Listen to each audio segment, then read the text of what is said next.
What if ransomware didn't start with criminals, but with curiosity? What if the first hackers weren't villains in hoodies, but outsiders looking for connection? And what if the internet wasn't designed to be insecure, but designed to be open?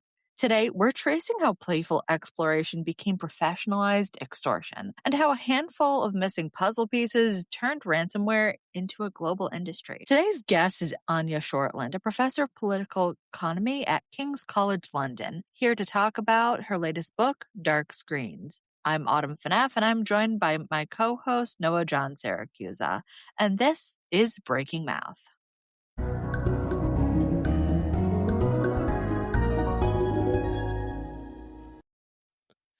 All right. So, Anja, let's get started right at the beginning. What is ransomware, and when did it really start becoming an issue?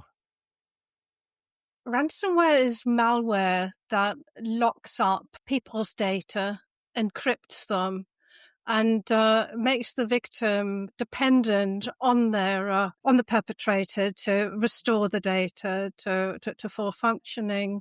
It sometimes comes with an element of data theft, data exfiltration, and the threat of publishing that data on the darknet or in the press. So there are various forms of ransomware, but the point is it creates the opportunity for an extortion relationship between a ransomware gang and a company or an individual or a charity or a government.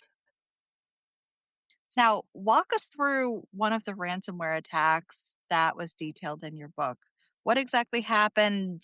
Who was involved? And how was it resolved? So there are many types of ransomware attack. Some of them are run by individuals. A lot of them are run by ransomware gangs, and very occasionally they're run by governments.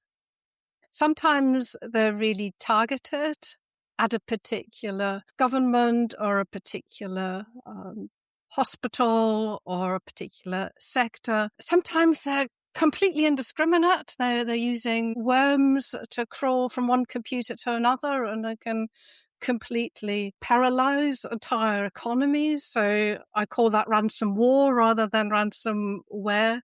So we've seen that emanating from Russia once and from North Korea once.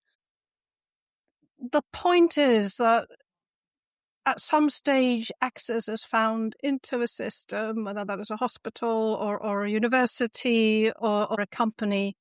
And once it's in the system, it will try and corrupt as much as possible, so that when the victim realizes there's something going on in their system and they want to shut it down, the perpetrators have already exfiltrated a lot of very sensitive data and can just flick a switch and encrypt most of it.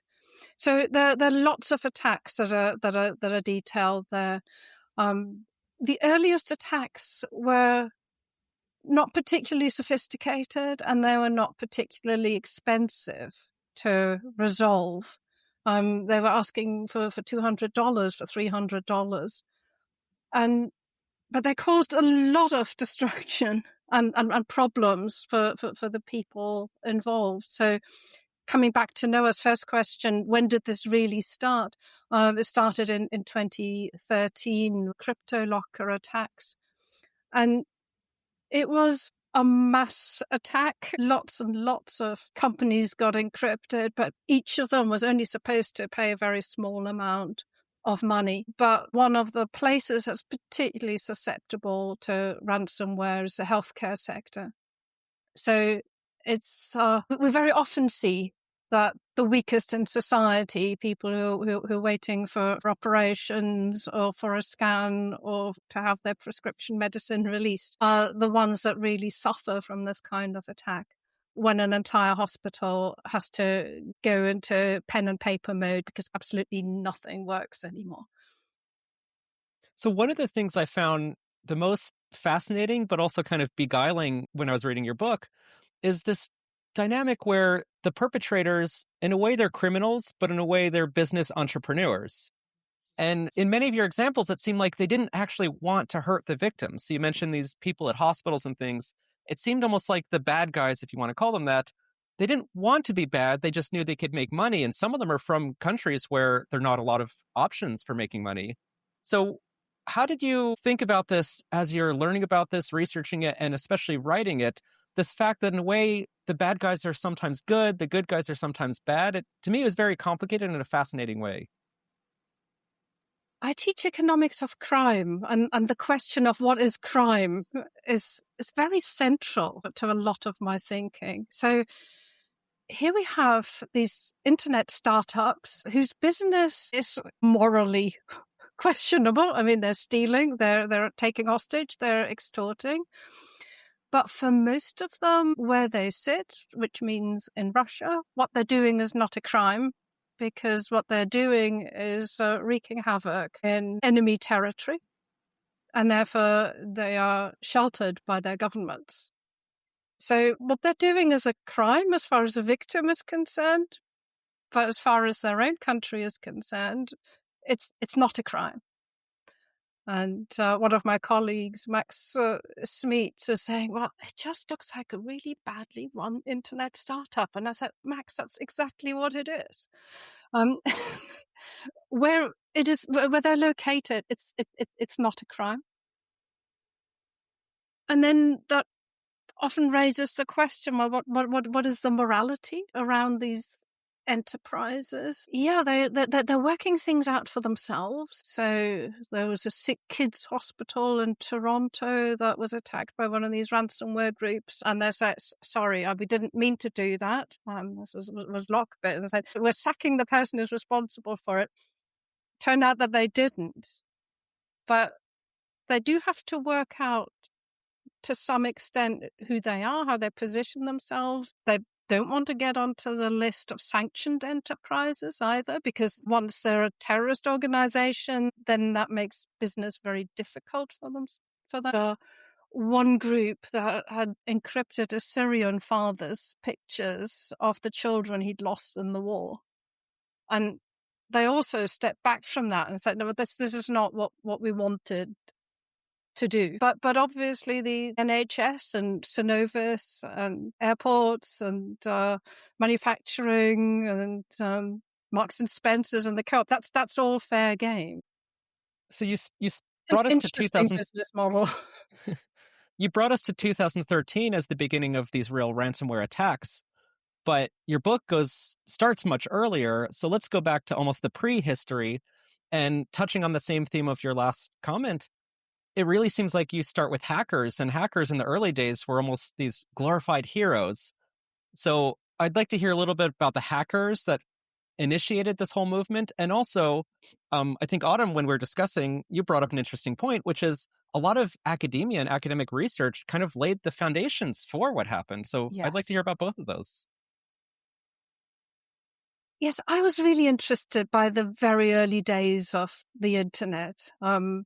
Both by the groups of people who were so fascinated and committed to the idea of open communication or frictionless communication. And the sort of social misfits, the slightly odd people, the real enthusiasts, the one with the ADHD energy who were just really getting into this amazing playground where everyone was allowed to build something, tear somebody else's stuff down, use it for something else. The sort of sharing space where the word hacker just was somebody who was good at enthusiastically building something new, getting into somebody else's area, trespassing, getting a trophy. A really interesting anarchic space. And two of the hackers that I feature in my book are Steve Jobs and Steve Wozniak, because they were so proud of being hackers. And they knew what they were doing was illegal. But on the other hand, it was just a huge amount of fun. So could you fill our listeners in? What were they doing that was illegal? So they were building themselves was called a little blue box. And this is a device that you could use to cheat public telephone companies out of their fees by making the right noises in front of a receiver without pressing the button. So each button had a specific frequency associated with it. And it was the frequencies that were responded to by the system to place the call. But the charging system required you to touch the buttons. So if you could make the right frequency, if you could whistle or sing them or have a synthesizer that produced them, you could make free phone calls. And this was just a fantastic technical challenge for Steve Wozniak. It was something where they had to sneak into a library where they're not supposed to be and find the right frequencies from this code book. They were so elated when they found out that they might be able to build this. And then their analog generators weren't good enough. So it took them a while to build this little blue box, but then they could build it multiple times. They started selling this blue box to the people in their dorm at university. And it's just such a joyful story about people learning to control hundreds of millions of dollars worth of equipment with something that they could build for $100. They're really, really proud of it. But they're also really relying on their white and class privilege to get away with it, in the sense that they are found by the police in a phone box with their little blue box, and they're just led off. They just have talked themselves out of it. So, it's a badly out of tune music synthesizer, weren't really doing anything. And they were sort of waved home because they're nice white middle class boys. And that's not the experience that other people had. So if you're working class and if you're slightly odd, then that might not go nearly as well. And the telephone companies are really pushing back against these young people who were just mischief makers, but there was this sort of moral panic about what they were doing. And so you could really go to prison for a long time for this kind of playfulness. But who did and who didn't, it was really often a race and class thing. So I always find that fascinating about how we conceive crime and who is a criminal. But then, of course, Steve Jobs and Steve Wozniak eventually grow out of their hacking days and they start to fence in what are effectively the commons, this anarchic space, and say, well, but if you want to play with our computer and we want to play with our software, you need to buy it. And that completely changes this space. And I'm sort of thinking that cybercrime is just the other side of the medal of the cyber wealth. And a lot of it seems rather arbitrary as to who ended up on which line of the boundary, and not terribly fair either. So I have a bit of a heart for the misfits that ended up on the wrong side of the divide here. And at the very least I can do in my book is just to see the world from their point of view, put myself in their shoes and say, well, what does it look like if I'm in Chelyabinsk and everything is grey and I'm not going to see an orange in my lifetime?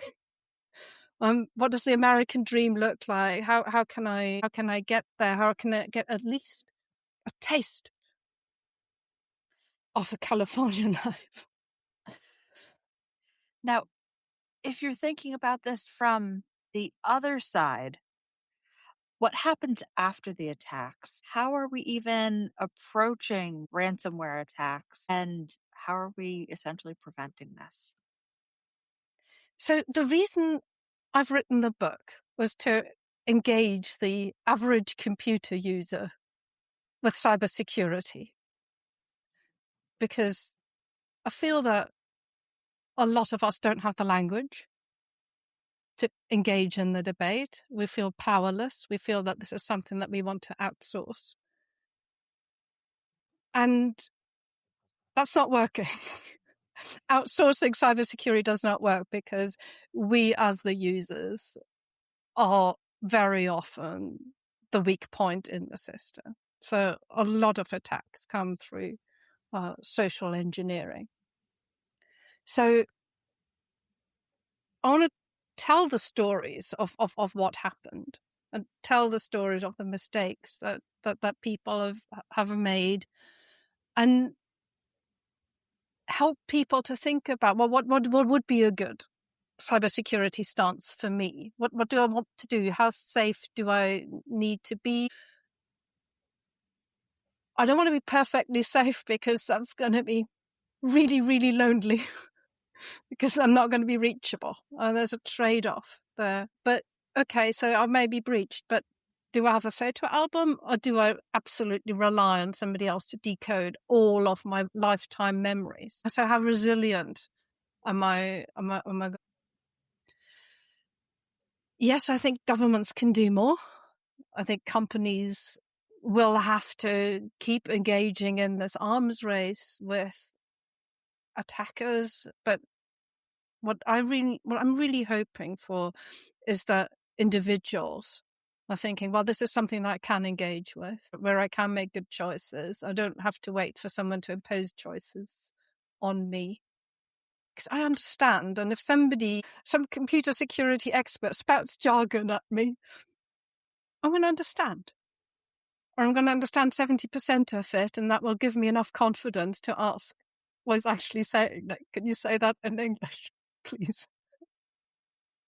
So you mentioned arms race, and one thing that I think is especially fascinating about this whole story is there's not just the arms race of the attackers are getting more sophisticated and the response, the defense, if you want to call it, is getting more sophisticated. There's also this larger dynamic that we are putting more of our lives online in the internet. We're more exposed because everything we do, like right now, we are meeting online, we're recording this online, I do some of my teaching, our banking is online. So we've created a world where so much of everything we do is susceptible to hacking, whereas maybe 30 years ago is very different. But what I want to highlight here is we are a math podcast, so let's get a little nerdy. This world we've created that's, so internet connected, where we have these attackers and defenders and everyone's getting more sophisticated, so much of that is powered by math. So can you mention for our listeners, some of the mathy topics that come up? I think it'll just be fun to hear the range and the variety that this is not a story about math, and yet it's a story that's in a way driven by math. Oh, absolutely. And for any of this to be possible, there were massive innovations required. So my first ransomware attack is in 1989, where somebody decides that they want to teach people a lesson about AIDS by sending them a diskette on some AIDS-related topic and say, don't put this in your computer. It will cease to function normally and you'll owe me some money if you put it in. And then people put it into their computer anyway. So it's this parable on AIDS, like, don't put it unless you know where it's been. Amazing. So it's a kind of hacker type practical joke, but it encrypts people's disk drives, and he offers them a remedy for this virus. But it's obviously extremely cumbersome to deliver your ransomware with a diskette that you have to print and then put in an envelope and lick the envelope and post. So this is really expensive. And secondly, it was relatively easy to decrypt. So the encryption technology wasn't that great. And the third thing was that once you'd decrypted it once, you could share the decryption code across everyone who'd been affected. So clearly that wasn't a great business model. And the last part of the business model that didn't quite work as intended was that people were supposed to send a postal order to a PO box in Panama, which unfortunately had just got invaded by the United States, and therefore the sort of payments process was problematic. So Noah's asking, well, what do you need to do? Well, first of all, you need to create an internet in which code can be easily shared, where people end up downloading stuff that they don't quite mean to. So how do you connect computers? How do you create that connectivity? So a whole set of innovation around making computers talk to each other, and preferably use one language rather than having lots of modems that try and put things together and translate from one to the other. So that was number one. Then there is, well, how do you encrypt things so that it's not that easy to decrypt? So a whole academic field of cryptology. And then the question of, can you make that cryptology such that you create a new set of code for everyone that you attack and still not quite lose track of whose computer's been encrypted by which program, because otherwise you don't have a business model. Is this asymmetric encryption? That is asymmetric encryption. Yes. Let's zoom on that just to get one nitty gritty detail. What does that look like in practice? So what asymmetric encryption does is you create a new program for encryption for each new victim. And the only thing that you leave on the victim's computer is a piece of code that says where to find the code. So you can match up the two. But there is nothing that's left on the victim's computer that allows them to reverse engineer the encryption profile. So we're using this all the time for our banking transaction. And said the final, the really important bit of the ransomware puzzle was the payments mechanism. And that was only resolved with cryptocurrencies, which also relies very heavily on asymmetric. And so asymmetric encryption is something that we're not that familiar thinking about, but we're using it all the time to safely communicate with each other on the through. Let me jump into the crypto stuff. Mm-hmm. When we're looking at encryption with security transactions, let's just dive right into Bitcoin. You open up your phone, you'll have your wallet, you go in. Sometimes it's your first password. If you forget your password, you have more of like a security key. Then it shows you your account. But sometimes those are 12 to 16 words. You want to talk about some of that tipping point on what goes on behind the scenes with Bitcoin, whether that's pseudonym payments or liquidity in ATMs, or how exactly do we avoid governments watching us and our transactions? Yeah, I mean, for me, Bitcoin and cryptocurrencies are really problematic because they are so tailor-made for criminal transaction. Ransomware only came once you had the pseudonymous process for taking payments. Wait, can I just make sure I'm understanding? So you're saying that cryptocurrency like Bitcoin really is kind of at the heart of enabling ransomware? Yes. Interesting.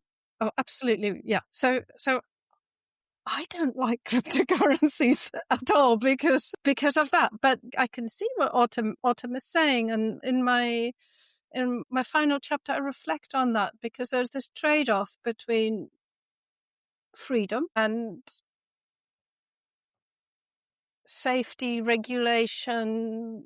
Yeah, what is the right mix there? Should people have access to something that is so tailor-made for crime? To what extent do you want to regulate that? Do you want to regulate it out of its existence? Do you want to regulate it so it's going to be much more difficult to use it for crime? But of course, it's now something that quite a lot of very powerful people hold a lot of, which makes regulation very unlikely. So let's shift gears for a second, but stick to mathiness in general. But another aspect of math that I don't remember if it was actually named in your book, but it certainly felt like a theme, let's say, game theory, which I really just mean negotiations, like very complicated strategic negotiations. So I'd love if you could kind of walk through some of the negotiations and the calculations that come up. And I'll just give a hint at what I have in mind. Things like, should people pay the hackers? Like if someone takes over your system, should you pay them or should you call the government? What goes into that calculation? Should the government tell people that you're not allowed to pay hackers? Should they let them? So if you can just walk through some of these very fascinating calculations, I really was drawn to that part of the book. So people always have a choice, but sometimes the choices are very stark. So you have all of your data locked up. You have a company that is hemorrhaging money while you don't have access to your computer. You might have patients dying on the ward. You might have milk going stale in your stores. You might have all of the eastern seaboard of the US waiting for fuel. So there is a question of what is the cost of business interruption? Then there is a question of how long would it take me to recover on my own? Can I recover on my own? Do I have any faith in the ability and willingness of the attacker to help me out here? Just because somebody's encrypted something doesn't necessarily mean that they can decrypt it. One of the wonderful puzzles I find as an economist of crime is that we have branded crime. I've never seen sort of single estate cocaine being marketed under a Coca-Cola brand kind of thing, or cocaine cola. But here we have Lockbit, CryptoLocker, Killin. They all have names, and they all have trying to build reputations in cyberspace. You find this whole infrastructure around creating credibility and reputation for brands. When you are hacked, engage in a conversation, or before you engage in a conversation with your attacker, you can check whether two randomly selected files can be decrypted. So you check for proof of life and proof of possession before you do anything. And it's only then that you decide, well, we might want to at least open up a channel of communication with a ransomware gang. It doesn't mean that you don't have a parallel track in which you try and recover. But if that hits the bumpers, then at least you also have this negotiation track ongoing at the same time. And then, of course, as an economist, I must be interested in prices. So what's a fair price for unlocking a company that is struggling, that is facing potentially a very long downtime? But also, if there has been a data breach, they're facing the possibility that the regulator will punish them for losing their customer or their patient or their student or their donor data. Data privacy is a major issue. And then you need to think about, okay, they're extorting me on this data privacy issue as much as they're extorting me on the decryption. I might not need the decryption, but I might want them to reassure me that they're not selling this data. But then can I trust them that they haven't sold it already? Can I trust them that they haven't kept a copy? So you make it There's almost so many things. This is not a neat 2x2 game theory thing. There's so much that's going into it. But what is nice is that the ransomware gangs are aware that all of this is going on in people's minds. And they say, well, we can reassure you on this. And we've got this leak website. And this is where we're putting all of our victims' names. And if you engage with us, then we blur out your name. We're not going to publish your name. So that has some value. They might publish your name, but we're not going to publish your data. We're going to have a countdown timer. So they're really putting on the pressure. And then they have a list and the data of everyone that they've breached before who haven't engaged with them, to make the threat credible. Because there isn't such a thing as as a little bit of a data leak. Yeah, so the regulator will react to the tiniest bit of data leak. So they don't want to destroy the value. So they say, okay, well, this is what we've done to others that haven't engaged with us. So yes, there's lots of games and sub games going on. What makes these ransom negotiations so interesting is that the perpetrators often have spent a number of days, weeks, if not months in your system, and they know your profit and loss account. They know your turnover. They know your business's problems as well as you do. So if you say, "How I couldn't possibly afford this," I say, "Well, yes, you can." So it seems as if it's settlement as a service, but you made one note in the book that I saw. It's if paying is rational for individuals, it's irrational for the system. Indeed. Yeah. So this is my third book on extortive crimes. I've written on kidnap for ransom and I've written on art recovery. And those are both very different because you have a huge amount of ransom discipline.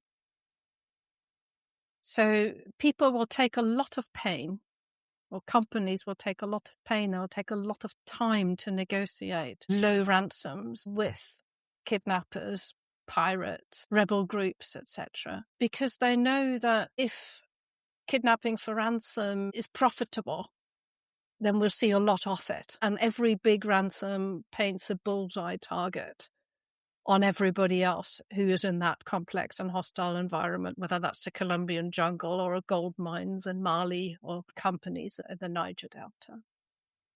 So if you have a system in which a small number of companies have all the problems, and in this case, it's kidnap for ransom insurers, their approach to that kind of problem of our chief engineer is missing and somebody wants $1 million for him, and we know that if we pay them $1 million, then we're never going to be safe here again. Let's barter it down to 30,000. Sure. It's something that's bad for the chief engineer, possibly. Yeah, it'll take a while. It might take a while longer than just throwing money at the problem. But ultimately, it keeps this thing insurable. But if you have something that's just a series of one-off interaction where people say, well, I need to solve my problem now. My company is hemorrhaging funds. My patients are dying on the ward. It's something that will resolve as fast as possible. If the ransom is affordable, if they've pitched it at a point where you say, I just want this to go away, then there isn't anybody who says, but you can't or you shouldn't or give it 3 days. And also, you can hold the data for as long as you like. There isn't an equivalent level of pain that you can impose on a ransomware gang as you could impose on a kidnapper who's bartering from the back of a car or with somebody in his grandpa's shed. They want to get rid of the hostage. You can keep a terabyte of data, no problem. It costs you a little, but there isn't. Often people think, oh, well, let's just have a ransom ban. Yeah, let's just not pay. Let's not let anybody pay any ransoms. And that will end ransomware. Because after all, it's motivated mostly by profit. But it's really, really hard to make that credible because the perpetrators will go for the weakest targets, which is going to be healthcare, which is going to be critical infrastructure. I don't know how many police stations in the US have been locked up with ransomware. So a lot of your book is the story of the history of ransomware, starting with the hacker early days, as we talked about, the early ransomware attacks, the developing ones, the way that it's sometimes a business proposition, it's sometimes a nationalistic military dynamic. So it's this whole story that's really fascinating. but it really kind of leaves the reader almost in a cliffhanger of thinking, what happens now that AI is coming in? Certainly, the attacker's tools are going to get much stronger. The defender's tools will get much stronger. So do you have a sense of what, if you wrote this book or the sequel 5 or 10 years from now, what stories you'll be telling? As I said before, the weakest point is often the individual. And it's the phishing, it's the social engineering, and it's the email that promises you something that you really want to open, that you want to click, something that is couched in a language that appeals to you. And that's, I think, where AI can really supercharge the attackers. So, for example, as a professor, I constantly receive emails from people who say, please have a look at my CV. I would like to do a PhD with you. And I have a really fascinating data set. And why don't you have a quick look at this? And you can tell from the language when it's not right. And that's going to be more and more difficult to tell something that's genuine from something that has just been roughly translated from the Russian.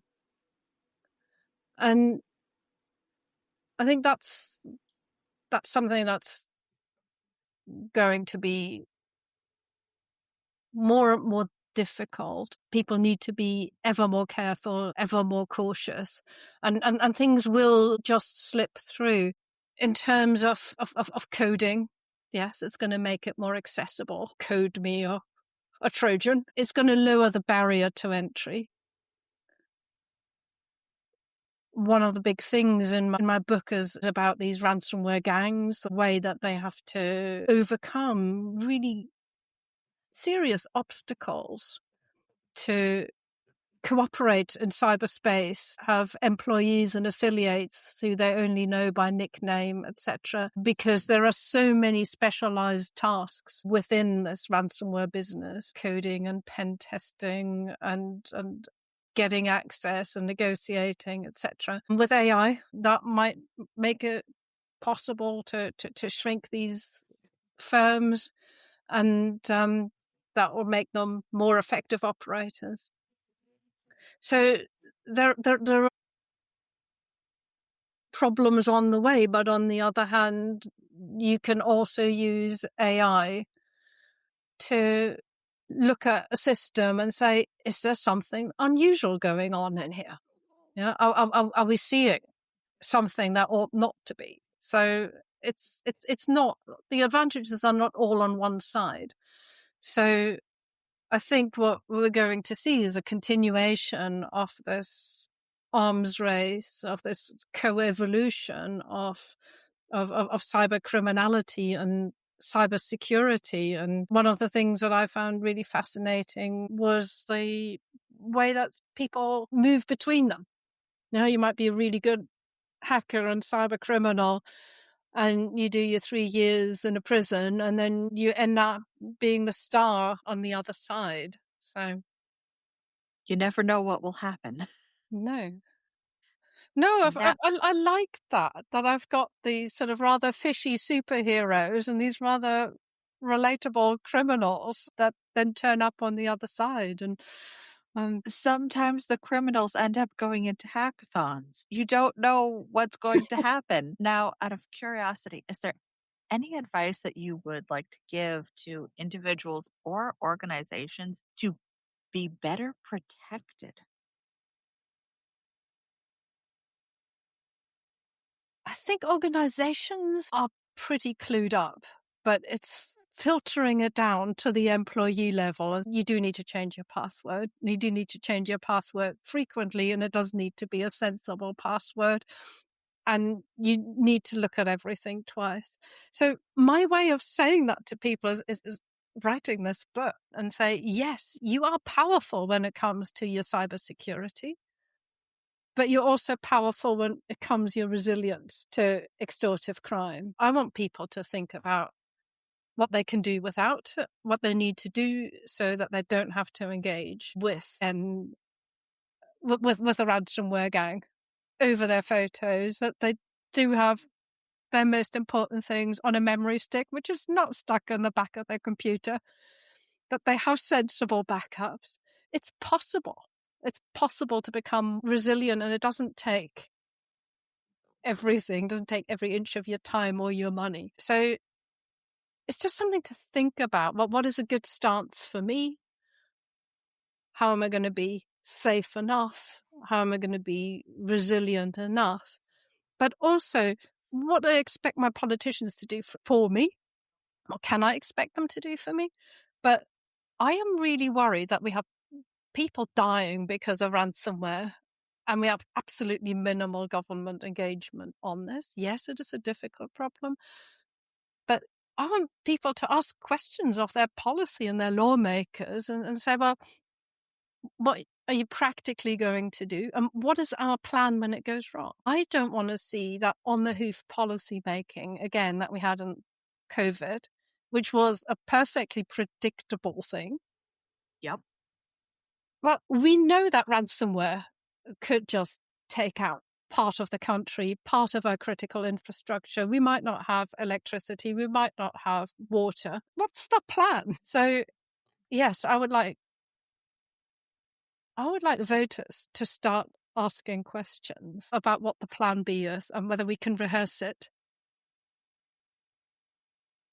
What we can all do to make it less likely to succeed, whether it's just yet another cack-handed attempt at ransomware that brings an entire country to its knees. Or what if somebody uses this offensively and seriously and in a coordinated way? It does make me scared that we haven't thought and prepared for it. If hacking began as a curiosity, ransomware became capitalism. And if the internet began as trust, now it runs on negotiated risk. The question isn't whether ransomware will disappear, it's whether you're willing to pay in money, convenience, or freedom to dial the risk down. So, as always, stay curious, and you might just want to change your password.